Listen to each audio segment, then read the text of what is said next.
Hey guys, John B here from PhoneArena. I'm at CES 2014 Las Vegas. I'm at ZTE's booth doing a quick hands-on look at their newest flagship device. They just announced it yesterday. The ZTE Nubia Z5s, and it is a specs beast in itself.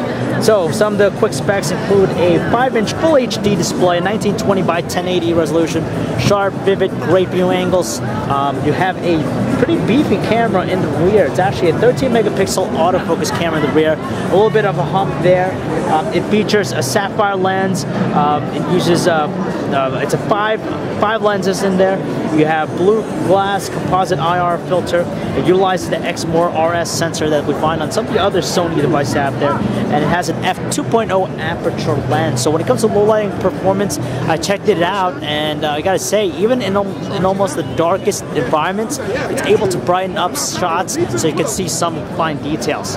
So let me talk about the specs, the rest of the specs. Powered by the Qualcomm Snapdragon 800 processor, and it's running Android 4.2.2 Jelly Bean with ZTE's customized interface. So real quick, talk about the design, and I gotta say, it's a very clean looking handset. Some people say it looks like an iPhone, but it has some differences to it. First of all, it's constructed out of plastic all around, and the plastic itself is the glossy variety. So it tends to show a little bit of more smudges and fingerprints, but seeing that it's a white finish, it does a good job masking it. You have this silver trim around the sides, some chrome accents for the buttons themselves. Volume control on the right-hand side, pretty raised and tactile. On the right, you have the power button. You have the shutter key here. Micro USB port for charging data connectivity on the bottom. Microphone. Up top, 3.5mm headset jack. And I believe that's an IR blaster right there. And you have the SIM slot. In the rear, that 13 megapixel autofocus camera with the LED flash. It has the ability to shoot 4K video, interestingly enough, and shoots also at a really high 120 frames per second speed. So it has a lot of stuff going for it. So design very pleasant. I like the clean finish to it. You can see how flat it is on the front. There's the capacitive home button here. It has a nice red glow to it. I believe they use it for notification system as well, and surrounded by the menu and back keys. It's very hard to see, but there's a subtle red glow when you press both those buttons. Up top here, you have the earpiece. It looks like it has a nice accent to it, a chrome-like accent, light proximity sensors, and you have that front-facing camera there.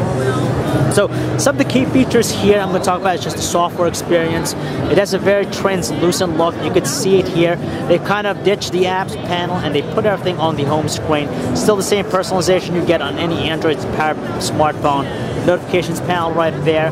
Now, they have this thing where, depending on whether you're left-handed or right-handed, just because the screen is so large, 5 inches, your finger's unable to actually compass the entire layout. But they have this mode. So, for example, if you're left-handed, you can put to this left-handed mode. You got tilted, and now you have like a small mini preview here of the desktop of the home screen, and you can still interact with it. So now your finger is able to actually go, enhance, encompass the entire layout, and vice versa. If you're right-handed, you could put it to the right-handed operation like so. So pretty nice there. The other thing I want to talk about here is just the camera. Now to get out of that mode, you gotta kind of shake it. Now the camera is pretty interesting. They kind of take the approach with Nokia, where they offer a pretty in-depth experience. A lot of different shooting modes that are available to it. You have the fun mode where you can have all the different color effects that you want. You have an automatic mode right here, so quickly take photos. And with this here, you can also have the Pro mode. Now, Pro mode is interesting just because you're able to adjust the focus and also the exposure or the white balance, so you can actually move it around to different spots. So you have a lot of flexibility and control with that. And no word yet on pricing on this handset, nor an availability date, but it's a pretty pleasant handset, high-end spec. Hopefully it comes here to the US. If not, it's going to be available international abroad. So if you guys want to learn more about the ZTE Nubia Z5s, you can check out our website, PhoneArena.com. This is John B. Thanks for watching.